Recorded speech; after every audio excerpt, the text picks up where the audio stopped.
Hey there guys, how's it going? High Roller here once again, bringing you some more Sakura Spirit. And we're basically continuing from where we left off, like how we do every fucking video. And that was how I found myself stuck in a jail cell, while the people responsible for my situation left to deal with my personal errands. This sucks, as if being sent to a different world wasn't bad enough. I'm stuck in my jail.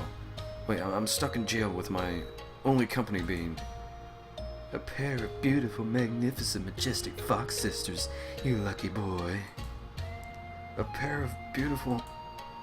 Wait a second. Yahoo! Hi there, panty boy. A familiar face appeared at the top of my cell, a blonde girl with golden eyes. As I watched, she flipped over and landed in front of the cell, waving her hands at me. From the side of the cell, another girl appeared, a wry grin on her face. Ah, it's the panty thieves. If you're here to reclaim your hostages, they're already back where they belong. Nope, we saw the guards go into the baths and swipe the maiden's silks again. Look, with that, she pulled out a pair of lacy silken underwear from her sleeve and stretched it out with her thumbs, showing her panty prize to me. God, this... Already like 3 parts into this series and it's already like this. You know, Sakura Angels wasn't really like that. It was like around video 4 maybe, if I'm not mistaken, that it started taking a turn for, you know, the whole sexualized type thing, which I'm pretty sure I could have gotten, different endings on that game. I'm sure there's way more different endings. I'm sure I got like ending B or C out of like A through F or something. I'm not sure. You came all the way back here to snatch their underwear again? And I'm not sure the Tsundere tyrant fits the label. The cutie with the katana? You would be surprised. I happen to believe that she is as innocent as one could be. She seems far too uptight to let any man touch her. As for returning to the village, we have a debt to settle. Oh shit. I smiled weakly as I wondered what the fox meant by debt. I'm not sure what this debt of yours might be, but I think you better leave before those two return. You don't seem to be on friendly terms with the samurai girls. Wait, if he doesn't know about it, we could just leave One-sama. Mako, this is not how we do things. Young man, your actions allowed us to escape our earlier predicament without harm. This places us in your debt, for which we are now repaying you. Mako, do the magic.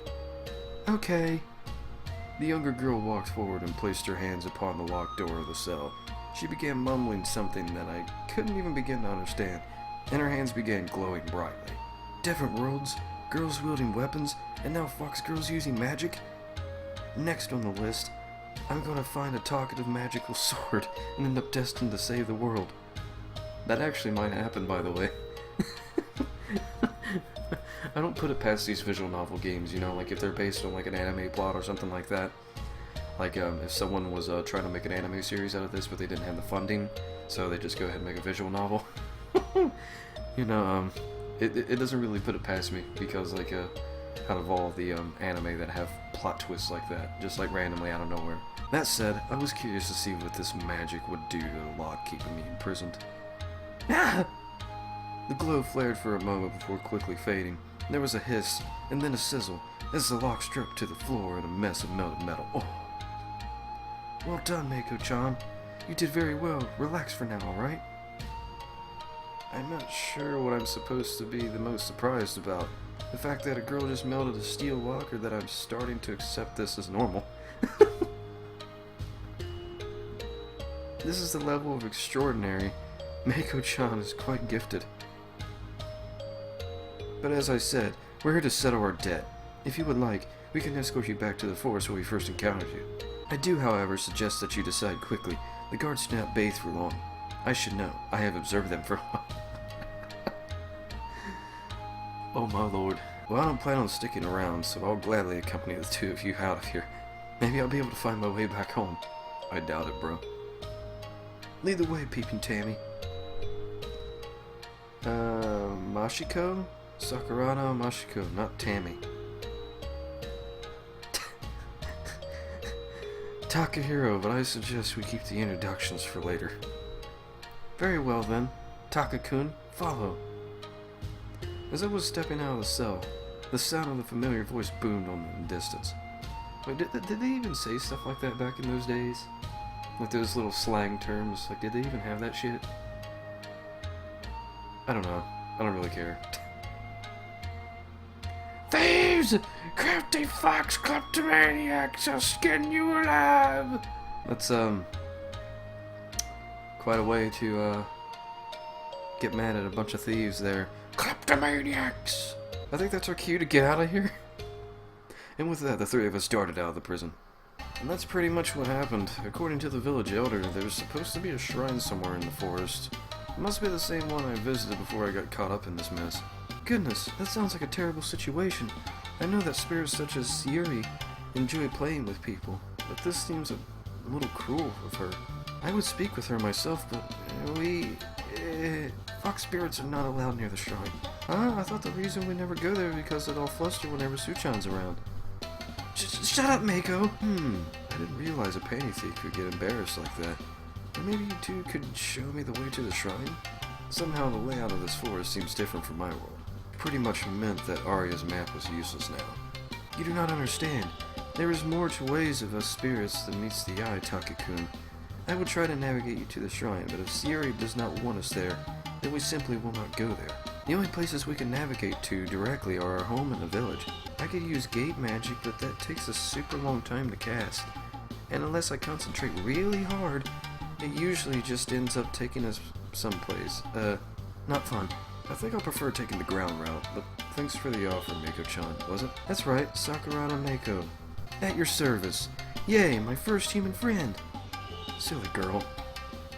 Not that I doubt your navigation skills or anything, but didn't we cross this path a while ago? Oh, you're right. Why are we back here, One-sama? Huh? I thought you were leading the way.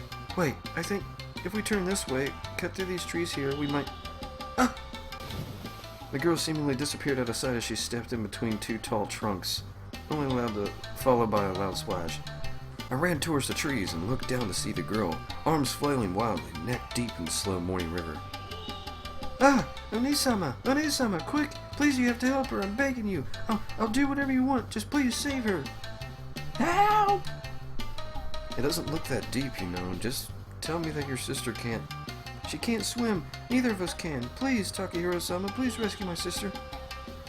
I guess I don't have a choice. Smiling weakly, I pulled off my jacket and dove into the river. The cold water sending shivers down my spine as I swam towards Michiko, who, despite the lack of a strong current, was slowly disappearing under the water. Urged on by the worried shouts of Meiko, I tried to reach the girl as quickly as possible. It took me a few strokes before I reached her, but by the time I had grabbed a hold of her and pulled her out of the water, she had lost consciousness. She's not breathing! I felt my stomach drop. Dreadful thoughts of what might happen if I didn't do something began to fill my mind. But what in the world could I possibly do? CPR? I don't know what that is. She's not breathing. Help her. Please save her. One-sama, please wake up. Okay, but I need to concentrate. Can you find something to dry her off with? Right. Great. A mage without a revive spell.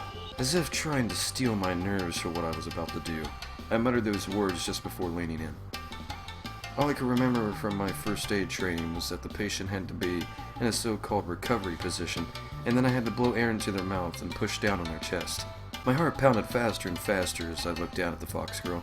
I could feel my cheeks heating up as a blush spread across my face. Clumsily, I put her into what I hoped was the right position, and slowly, I lowered myself towards her face. My lips parted.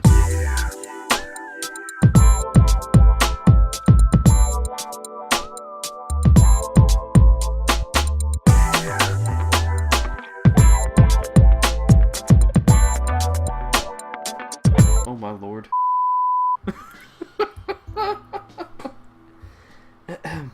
If you were this desperate for a kiss, you could have just asked. I know I'm a beautiful, exquisite creature, but pushing me into a river so you can play a hero is a bit too much, Takakun.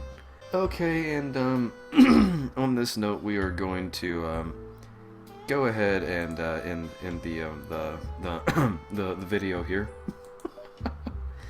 Yes, I'm sure I would like to overwrite my save. Okay then. Alright guys, so if you enjoyed today's video, go ahead and hit that like button, or dislike it, you know, just kind of give me your feedback in that sense. Unless you want to leave a comment, which is also greatly appreciated. And please subscribe if you haven't already, and if you're brand new to the channel, because every little bit helps, and it's just a click away. And until the next video, please stay tuned, and peace out you guys.